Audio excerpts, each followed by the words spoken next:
Halo semua, selamat datang di Lekas dengan aku Bielsa.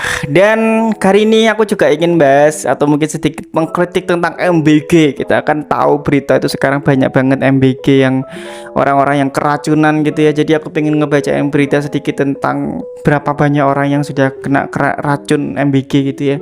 Dan ini sebenarnya juga aku mendukung banget tentang ini, cuman ada banyak hal atau mungkin banyak proses yang memang harus ditinjau langsung ke tempatnya gitu ya. Karena kita tahu bahwa semakin hari itu semakin banyak loh korbannya gitu ya. Bahkan Pak Mahfud MD pun juga bersuara di channel beliau gitu. Aku sedikit nonton sih juga. Ya memang harus disadari bahwa Indonesia ini luas ya. Jadinya mungkin pemerintahan itu tidak bisa kayak meninjau langsung ke situ-situ lah, dan juga mungkin ya kita harus menyadari juga kalau misalkan itu banyak banget, pastinya ya gak mungkin di dalamnya ada yang gak main-main gitu. Aku yakin pasti ada yang main-main gitu. Dalam artian ya kayak konsumsi dan lain-lain lah. Ini tapi bukan klaim atau ngefitnah gitu, enggak ya.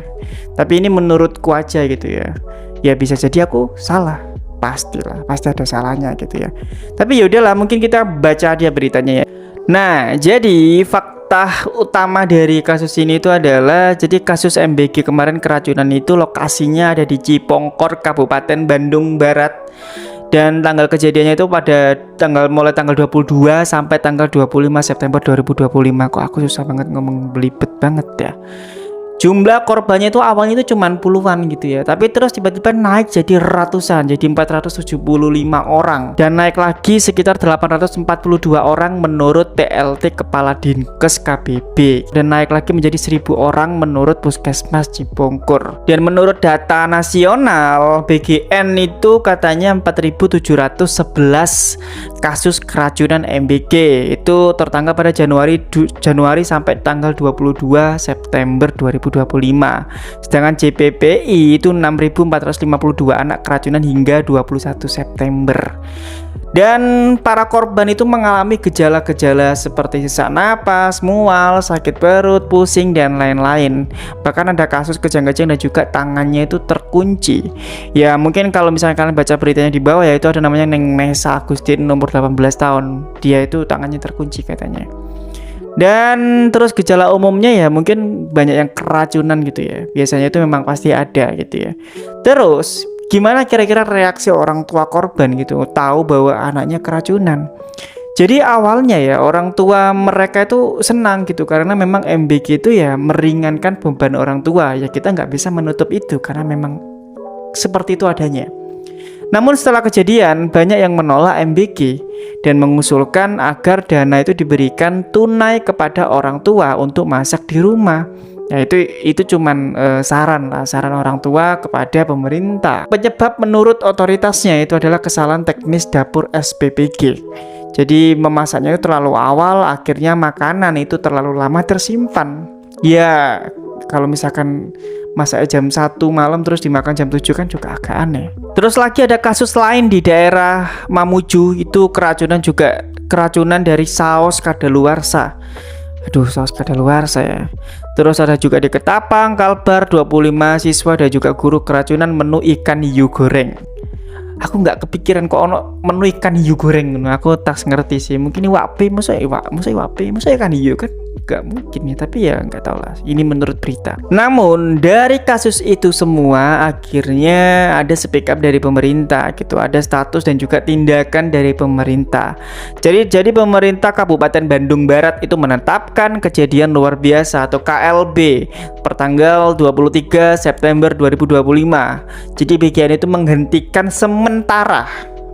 sementara ya dapur SPPG Cipongkur dan mengakui ada kesalahan atau kelalaian gitu.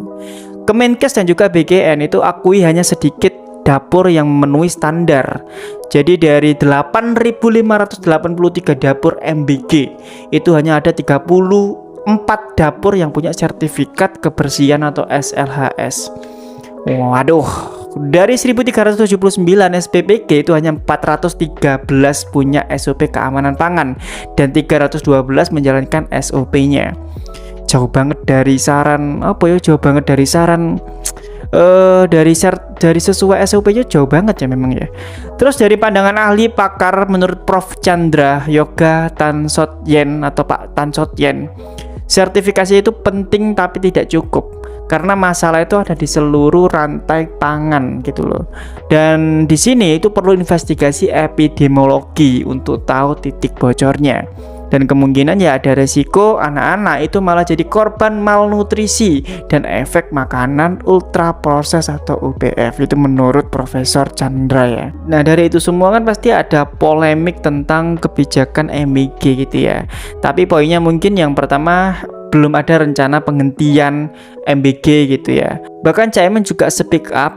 Beliau itu bilang bahwa evaluasi itu perlu tapi programnya tetap jalan. Terus usulan DPR Pak Charles Honoris juga bilang bahwa uang BG itu dialihkan ke orang tua aja, tapi itu sudah ditolak sama BGN karena APBN 2026 itu sudah 355 triliun itu sudah dikunci untuk MBG. Nah ini juga sulit diubah jadi skema tunai gitulah. Terus dari kelompok masyarakatnya sendiri, masyarakat sipilnya sendiri itu minta bahwa MBG dihentikan sementara atau anggarannya dialihkan ke pendidikan gitu. Itu kata masyarakat gitu ya. Dan program MBG itu sebenarnya ya sejatinya itu dilahirkan dengan niat mulia. Aku yakin Pak Prabowo itu pasti akan memberikan yang terbaik lah buat rakyatnya. Dan memastikan anak-anak Indonesia itu mendapat gizi yang layak gitu. Tapi sayangnya menurutku realita di lapangan itu menunjukkan sesuatu yang mengkhawatirkan. Ya bayangkan aja lah, ribuan anak itu justru malah keracunan dari makanan yang seharusnya menyehatkan gitu ya. Dan masalah ini mungkin bukan sekedar soal dapur yang lalai atau mungkin menu yang salah pilih gitu ya. Tapi lebih dari itu menurutku. Ya mungkin kayak contoh lah kasus Cipongkor itu memperlihatkan rapuhnya rantai pengawasan gitu ya. Ya bayangkan aja dari 8.583 dapur MBG hanya 34 yang bersertifikat layak hygiene gitu loh. Itu kan kecil banget gitu ya dari 8.000 sekian gitu. Angka itu tidak sekedar statistik gitu. Menurutku itu alarm keras bahwa standar keamanan pangan itu belum dijalankan secara menyeluruh. Ya mungkin kalau misalkan aku boleh sedikit mengkritik ke pemerintah ya pemerintah menurutku terlihat terlalu fokus pada skala besar gitu, tapi abai pada detail kecil yang justru vital gitu. Dan menurutku gizi juga bukan hanya soal kuantitas saja, dibanyakin dapurnya gitu. Aku sangat respect dengan itu ya. Tapi tentang kualitas dan juga keamanan juga. Karena ya apa gunanya program raksasa 355 triliun kalau misalkan rantai pangannya itu masih bocor di tahap dasar. Dan kebersihan kayak kebersihan dapur, SOP, distribusi hingga kualitas bahan itu juga mentah gitu ya. Ya namun menyalahkan program pemerintah sepenuhnya itu juga nggak adil. Karena sebab MBG juga lahir dari kebutuhan nyata. Aku yakin kok, aku benar-benar percaya bahwa banyak keluarga memang kesulitan menyediakan gizi seimbang. Kritik yang lebih sehatnya mungkin adalah mengapa pemerintah tidak lebih hati-hati dalam membangun sistem pendukungnya gitu aja sih. Ya mungkin kayak misalkan sertifikasi dapur, pelatihan juru masak, dan juga mengontrol ketat yang seharusnya menjadi syarat mutlak sebelum ada program yang dijalankan. Kalian ngerti gak sih aku ngomongin apa tadi? Itu kayak aku belibet banget, tapi semoga kalian ngerti lah ya. Agak bulat memang. Ya kasus Cipongkor itu menunjukkan ya bahwa niat baik saja itu nggak cukup jika dieksekusi terlalu tergesa-gesa.